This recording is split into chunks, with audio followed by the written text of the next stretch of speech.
मस्साजोगचे सरपंच संतोष देशमुख यांच्या हत्येचा मुख्य सूत्रधार वाल्मिक कराडच असल्याचं निरीक्षण मकोका कोर्टानं नोंदवलंय।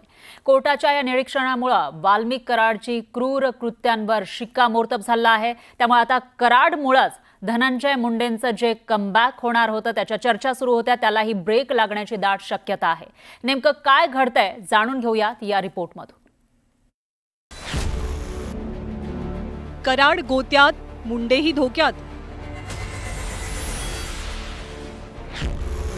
कराडच देशमुख हत्येचा सूत्रधार।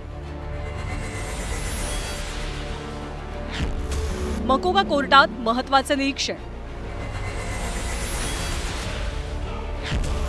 कराडमुळे मुंडेंच्या एंट्रीलाही ब्रेक।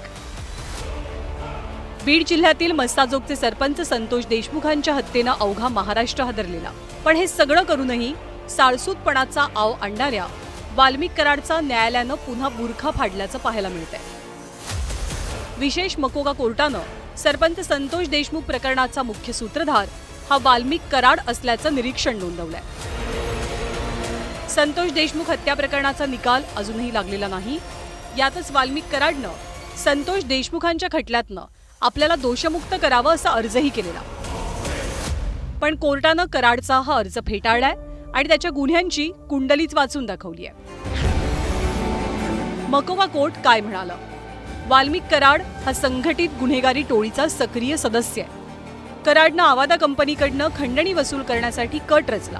कोर्टात वाल्मिक कराडच्या विरोधात दाखल झालेल्या गुन्ह्यांचाही उल्लेख केला गेला, ज्यात गेल्या 10 वर्षात त्याच्यावर आणि त्याच्या टोळीवर 20 गुन्हे नोंदवले गेले आणि यातील 7 गुन्हे हे गंभीर स्वरूपाचे असल्याचं स्पष्ट केलं गेलं। देशमुख हत्या प्रकरणात वाल्मिक कराडच्या विरोधात डिजिटल पुरावे आहेत। अनेक साक्षीदारांचे जबाब, तांत्रिक आणि वैज्ञानिक पुरावे सुद्धा सापडले। त्यामुळे संतोष देशमुख हत्या प्रकरणाचा मुख्य सूत्रधार हा वाल्मिक कराडच असल्याचं कोर्टानं स्पष्ट केलं। डिस्चार्ज ऍप्लिकेशन रिजेक्ट करण्याच्या अगोदर जे काही निरीक्षणं नोंदवली गेली कोर्टानं ती अशीच होती की जी SIT आणि CID जे तपास केलेला होता, जे आरोपी सिद्ध केला होता, त्याच पद्धतीने कोर्टाने देखील निर्णय दिलेला आहे। यातून कुठलाच आरोपी सुटणार नाही, प्रत्येकाला शिक्षा होणार आणि शिक्षाच झाली पाहिजे। एका निष्पाप माणसाला संपवलंय, त्या प्रत्येक आरोपीला शिक्षा झाली पाहिजे आणि होणार आहे। दोषमुक्तीचे अर्ज करून ही केस लांबत कशी ठेवता येईल असा प्रयत्न करत होते। त्या प्रयत्नाला हा फाटा बसलेला आहे।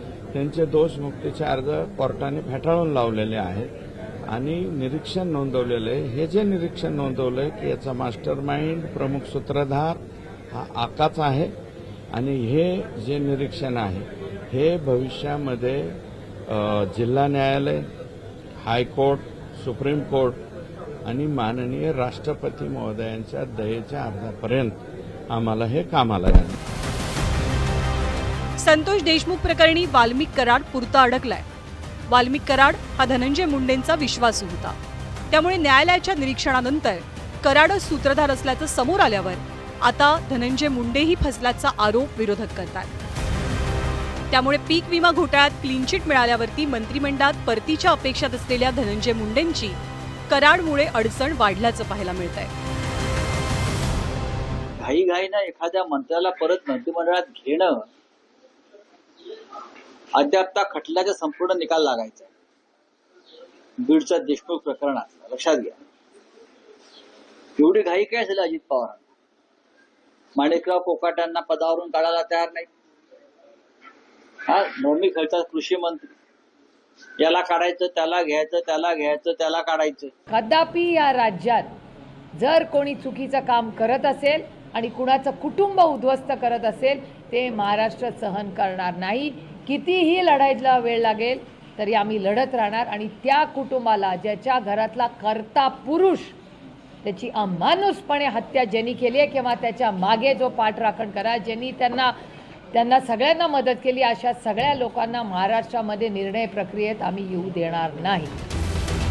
पीक विमा घोटाळ्यातल्या क्लीन चिट नंतर धनंजय मुंडे सातत्यानं मंत्रिमंडळात कमबॅकसाठी प्रयत्नशील असल्याचं दिसतंय। याऊ केलं, मी त्याऊ केलं, मी डबल, अरे मी नाही,